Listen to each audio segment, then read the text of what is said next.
Buenas tardes. Es un placer para mí compartir con ustedes esta experiencia del módulo 8, donde vamos a hablar sobre los espacios seguros y donde vamos a ver qué relación tiene o cómo se puede plantear más bien el desarrollo de un proyecto de vida en situaciones que viven muchas mujeres donde son víctimas de violencia de género, pero no hablemos de víctimas, hablemos más bien de sobrevivientes, como lo hemos escuchado durante todo este proceso. Bueno, les voy a recordar, aunque ya todas y todos me conocen, mi nombre es Isabel Serpa, soy la directora del Centro de Estudios de la Mujer de la Universidad Central de Venezuela, soy profesora de la Escuela de Educación en el área de Teoría de la Comunicación en el Departamento de Lengua y Comunicación. Y soy la coordinadora del Diploma en Género y Estrategias de Animación Sociocultural. Soy licenciada en Letras y tengo un doctorado en humanidades y soy especialista en planificación y animación cultural y en estudios de literatura oral. Bueno, eh, no presento todos estos datos para decir quién son, sino más bien para decirles cuál ha sido mi recorrido y por qué voy a hablarles lo que les voy a hablar en este momento. Yo me voy a centrar fundamentalmente en la animación sociocultural como fuente de empoderamiento, prevención de la violencia de género y acompañamiento de mujeres y niñas y de adolescentes. Y esto lo vamos a plantear en el contexto de que hemos denominado, que se denomina espacios seguros. Y partimos más bien de una pregunta muy específica. ¿Qué entendemos por espacios seguros? Independientemente de un espacio físico donde se pueden reunir las personas, en este caso, donde se pueden reunir las mujeres para compartir experiencias, para hablar de lo que han vivido, para recibir el apoyo necesario por parte de las y los especialistas, de las trabajadoras y trabajadores sociales, de los psicólogos y psicólogas, de las abogadas y abogados. ¿Qué entendemos por espacio seguro? Desde la niñez, eh, desde la más tierna infancia, recordamos como espacios seguros esos espacios en los que recibimos afecto, en los que recibimos atención, donde somos cuidados y cuidadas, donde nos escuchan, donde podemos decir lo que sentimos, donde nos sentimos abrigados y abrigadas, donde podemos estar muy vinculados con ese concepto de tranquilidad, el concepto de protección, el concepto de la paz y también el concepto de creatividad. Eso es lo que entendemos por espacios seguros en términos muy, pero muy generales. Y yo más que hablarles del espacio seguro o pensando en un ámbito físico, quiero hablarles de ese espacio seguro desde la subjetividad, porque creo que nuestro camino a recorrer y nuestra lucha como feministas, como estudiosas, como investigadoras, como personas que defendemos los derechos humanos de las mujeres, las niñas, los niños y los adolescentes, y por supuesto de todas las personas en general, tenemos que pensar en un aspecto que, o sea, para nosotras es relevante, o para mí en particular es muy relevante, que ya podemos hacer muchas cosas, ¿no? Y podemos desarrollar muchas actividades y podemos gestionar muchos casos.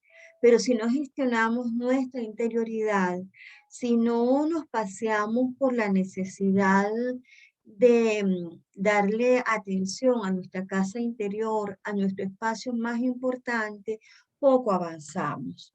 Por eso hemos venido desarrollando un trabajo desde hace tiempo relacionado con la animación sociocultural. La animación sociocultural es un concepto diríamos que a pesar de los años, todavía relativamente nuevo. Es un concepto que surgió en los años, a finales de los años 60, en Europa, en Francia y en Bélgica particularmente, y que después se extendió por otros países de Europa, particularmente España, y por distintos países de América Latina. Y este concepto está relacionado con la pedagogía participativa. ¿Y qué significa animar? ¿Qué significa la animación sociocultural? La animación sociocultural está muy vinculada con la palabra alma, que es donde nos centramos siempre que trabajamos este concepto, cuando lo trabajamos en distintos espacios y muy especialmente cuando lo trabajamos en nuestro diploma, justamente en nuestro diploma en género y estrategias de animación sociocultural. Y me voy a permitir recordar en este momento a una persona que formó parte de nuestros cursos, que la queríamos invitar para que nos diera unas conferencias en el curso y ella nos dijo, no, pero es que yo lo que quiero, yo puedo dar la charla que ustedes me pidan, pero yo quiero hacer ese diploma. Les estoy hablando de de Ana Lucía García Maldonado, bueno, la protagonista más relevante en nuestro país vinculada con la Convención Belén do Pará. Y cuando ella nos habló de esta experiencia, yo siempre les pregunto, y siempre les pregunto y les pregunto a ustedes, les pregunto de una vez, ¿ustedes creen en las ánimas? ¿Creen en las ánimas buenas y creen en las ánimas que asustan? Esa pregunta la hice yo un día en el diploma, en el grupo en el que estaba participando Ana Lucía, Ana Lucía Maldonado, y enseguida respondió, por supuesto, yo creo en las ánimas que dan vida, en las ánimas que nos protegen. Y por ahí desarrollamos una experiencia que no puedo profundizar por razones de tiempo, pero muy linda. Y lo más importante de esta conversación y de esta participación, en este caso de Ana Lucina, que hemos tenido otras participaciones con otras compañeras, lo más relevante de esta experiencia fue cuando ella nos comentó cómo se vinculó con ese concepto de animar, cómo lo relacionó profundamente con todo el trabajo que desarrolló los días previos a que se iniciara la Convención Belén do Pará y sobre todo con todo lo que hizo y con todo lo que trabajó para el día anterior a su participación más importante. Entonces nos dijo, claro que yo creo que una puede animar, claro que yo creo que una puede impulsar procesos de cambio, claro que nosotras creemos que podemos animar procesos de participación. Entonces, la traigo a colación en este momento bueno, por el significado. Primero, porque es una persona a la que queremos muchísimo, y por otro lado, por esa sencillez y ese entusiasmo que ella le imprimió a su participación, primero como en la conferencia de Belén do Pará, y luego a su actividad en el diploma. Entonces, realmente la palabra animar, la palabra animación sociocultural tiene que ver con estos aspectos específicos, con dar impulso, con crear experiencias para transformar, con una disposición por parte de las personas, de las animadoras y de los animadores, este, estar convencidos, porque ¿quién va a convencer sobre algo si no está convencido o convencida?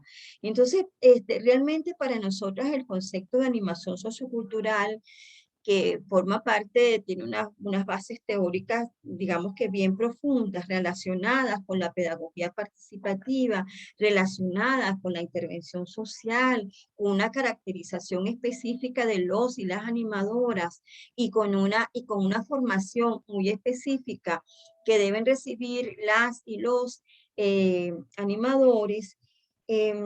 Es una experiencia, la hemos asumido inclusive dentro de nuestra experiencia y dentro de nuestro proyecto de vida. Y en este proceso, obviamente, abordar el término animación sociocultural y muy específicamente el término animadora, animador, incluye, entre otras cosas, abordar el concepto de autoestima. Ese concepto de autoestima que debería estar, por lo general, para participar en estos procesos, en un nivel adecuado. No se puede animar si una no está animada, ¿verdad? No se puede convencer si no estamos convencidas. Si yo no estuviera convencida de la importancia de este recurso fundamental, más que este recurso, de esta metodología, no la estaría presentando a ustedes para la reflexión y para abrir un proceso de, de, de, de de conversación con ustedes, ¿no? Entonces, cuando hablamos de una pedagogía participativa, estamos hablando de una manera de desarrollar procesos de enseñanza y aprendizaje que no tienen que ser necesariamente en las aulas de clase, en la educación formal, académica y sistematizada, sino que puede formar parte de las experiencias comunitarias, de la educación popular, de esos encuentros en los espacios seguros, donde vamos a conseguir o queremos trabajar para dar ese abrigo, para dar ese impulso, para dar esa protección y sobre todo para dar independencia, para fortalecer la autoestima de las personas con las que trabajamos. Eso hacemos a través de la experiencia de la animación sociocultural. Cuando decimos poner el alma, decimos, estamos hablando de compromiso, de entrega, de convicciones, de conocimiento, de procesos de aprendizaje y sobre todo de procesos de desaprendizaje. Cuando desarrollamos la experiencia de la animación sociocultural, en muchos momentos nos tenemos que detener y hacer silencio para revisar lo que hemos hecho, qué estrategias hemos desarrollado, con quiénes hemos trabajado, a quiénes estamos dirigiendo esta experiencia y cómo lo estamos haciendo. Pensando en esta situación específica de mujeres, de sobrevivientes de la violencia de género, nos preguntamos muchas veces cómo hacer en muchos casos donde hay tanto dolor, donde hay heridas tan profundas, donde hay tanto desánimo, donde inclusive en muchos casos se pierde la motivación por la vida. Entonces justamente ahí está nuestro trabajo o está esta metodología para impulsar diferentes experiencias. Quiero hablarles o mencionarles algunas porque después en el próximo módulo me voy a centrar en un análisis más profundo de algunas de las estrategias comunitarias centradas en la experiencia de la animación sociocultural. Yo les quiero compartir fundamentalmente eh, dos estrategias que para nosotras han sido muy significativas y muy efectivas.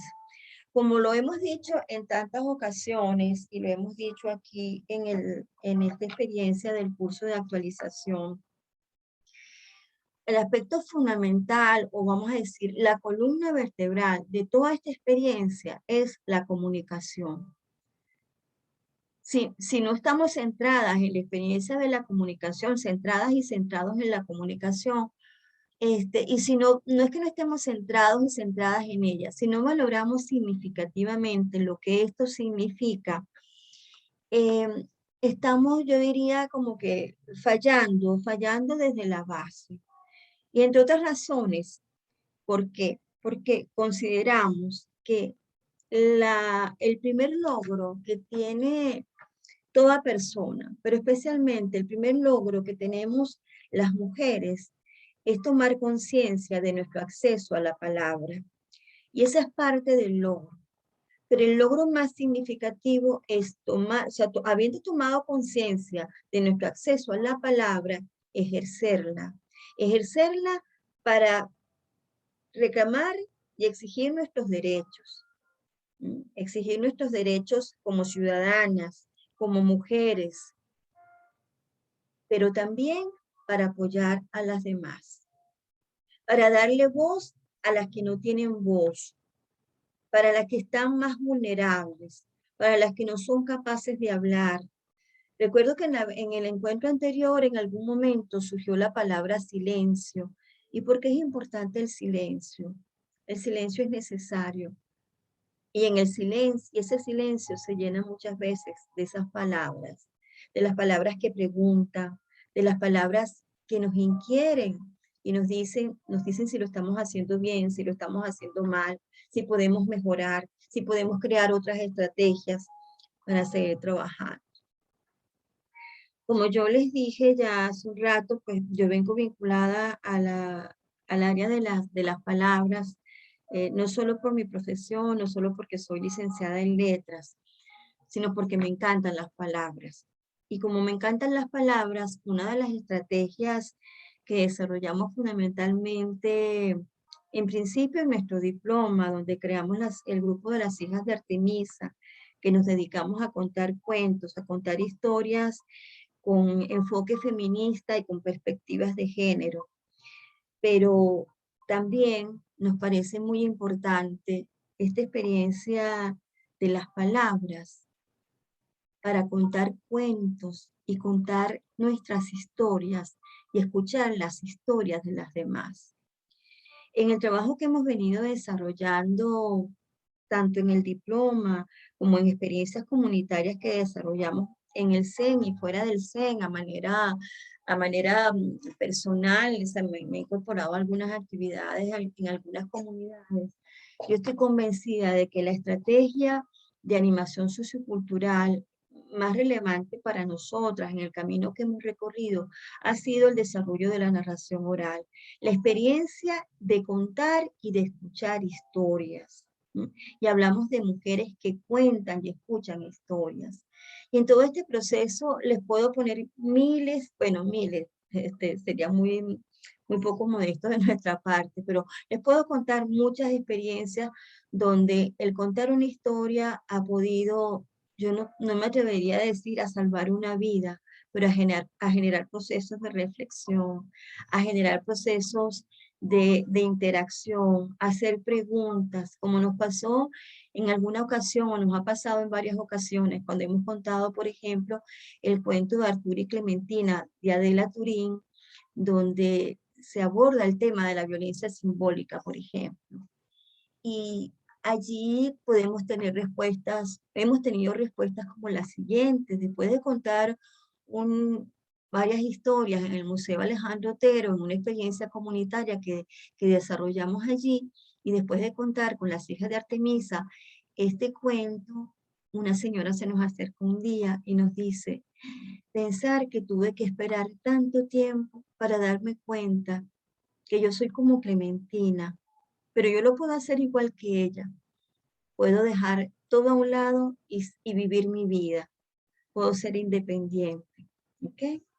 El cuento de Arturo y Clementina es la historia de dos tortugos, donde bueno, dos personajes muy significativos, donde eh, Arturo sencillamente ejerce todo el tiempo la violencia simbólica contra Clementina.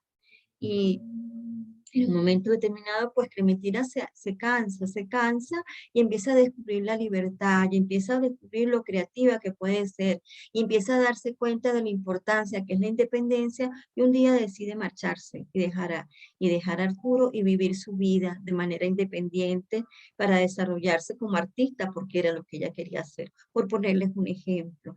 Otra experiencia muy interesante que hemos vivido es la experiencia que hemos desarrollado a través de la narración de cuentos, de los cuentos de Ángeles Mastretta, los cuentos que hemos desarrollado abordando bueno, el enfoque junguiano con Clarissa Pinkola, con mujeres que corren con los lobos, y nos damos cuenta de la fuerza que tiene la palabra. Hemos reunido a grupos de mujeres que son capaces de verse a sí mismas y de confrontar sus propias experiencias a partir de las narraciones. Esto implica narrar historias, eh, narrar cuentos de la literatura escrita y narrar cuentos de literatura oral, pero también implica abordar la experiencia testimonial. Y con esto hemos vivido experiencias muy interesantes, muy lindas, que nos llevan a revisar nuestra propia experiencia de vida. Y todo este trabajo lo hemos venido desarrollando en distintos contextos, pero yo les quiero contar la experiencia que hemos desarrollado justamente con un grupo de mujeres en una comunidad de La Dolorita, en Petare, en Caracas, donde hemos trabajado con esta estrategia, pero también hemos rescatado la importancia del significado de la experiencia lúdica.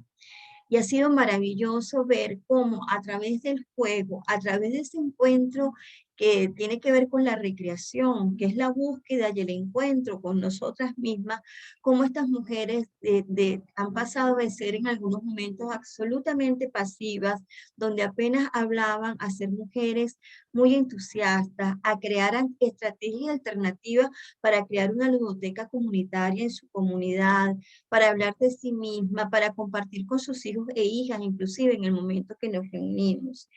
Y esto nos ha llevado, al paso del tiempo, nos ha llevado justamente a crear una experiencia para fortalecer o, digamos, y valga la redundancia, repitiendo la palabra creación, para crear sus propios proyectos de vida, y lo han hecho en este momento pensando en la ludoteca, cómo pueden ellas crear ese proyecto de vida relacionado con esta temática, porque están muy entusiasmadas con este tema. Y un buen día les dije, conociendo otras experiencias, vamos a crear un proyecto de vida donde pongamos ingredientes de la cocina, pero vamos a asociarnos. Y allí surgieron experiencias hermosísimas, inclusive recetas muy interesantes vinculadas con la comida criolla, pero los ingredientes tenían que ver con valores, tenían que ver con las personas que forman parte de allí. Y yo les dije, al final les digo, bueno, ¿y cómo es esto? ¿Y qué tiene que ver este proyecto de vida con cada una de ustedes? Por razones de tiempo no me puedo extender en esto, pero les voy a hablar de algunas de las frases que aparecieron allí. Mi proyecto de vida es libertad. Mi proyecto de vida tiene que ver con la creatividad y mis niños. Mi proyecto de vida tiene que ver con el volver a estudiar. Mi proyecto de vida tiene que ver con el cambiar la experiencia de la comunidad y que aquí haya paz, entre otras cosas, ¿no? Entonces yo digo que plantearnos esto, y son mujeres, la gran mayoría de estas mujeres, que también son muy jóvenes, muchas de ellas han sido víctimas de violencia, ¿no? Claro, estamos hablando de situaciones de emergencia y de emergencia humanitaria, y estamos hablando de la situación de pandemia. Pero hay una emergencia que ha estado presente siempre, ¿no? Que está presente en las familias, que está presente en las relaciones cotidianas, que está presente en los espacios urbanos, que está presente en los espacios de la provincia, en el campo, y nadie escapa de esto. Y esto es una emergencia continua que yo les insisto siempre, no podemos olvidarnos, ¿no? No podemos olvidarnos de esto. Y en este proceso de animar experiencias, de enseñar o de rescatar la experiencia lúdica y de contar cuentos, yo me he convencido progresivamente que cuando nos reunimos, bien sea en el CEN con las estudiantes, las participantes del diploma, bien sea con ellas mismas en experiencias que desarrollan en comunidades y acompañándolas, bien sea en las experiencias que hemos desarrollado en diferentes museos, bien sea en la experiencia que desarrollamos todavía en la comunidad de La Dolorita. Hay que tener claro que somos hijas e hijos de las palabras. Con las palabras creamos y recreamos el mundo. Con las palabras podemos crear este proyecto de vida a partir de una revisión de estas experiencias, pensando en esas sobrevivientes. Y más que empezar por la teoría de lo que es el proyecto de vida, por supuesto, lo hemos hecho y lo hemos trabajado y hemos preguntado qué es nuestro proyecto de vida, cómo se hace. Pensar en un proyecto de vida a corto plazo, a mediano plazo, a largo plazo, pero actuando, trabajando y superando las circunstancias difíciles y sabiendo que vivimos la vida aprendiendo a desaprender, que recorremos caminos y que tenemos que hacer un alto en ellos para revisarnos, para aportar positivamente.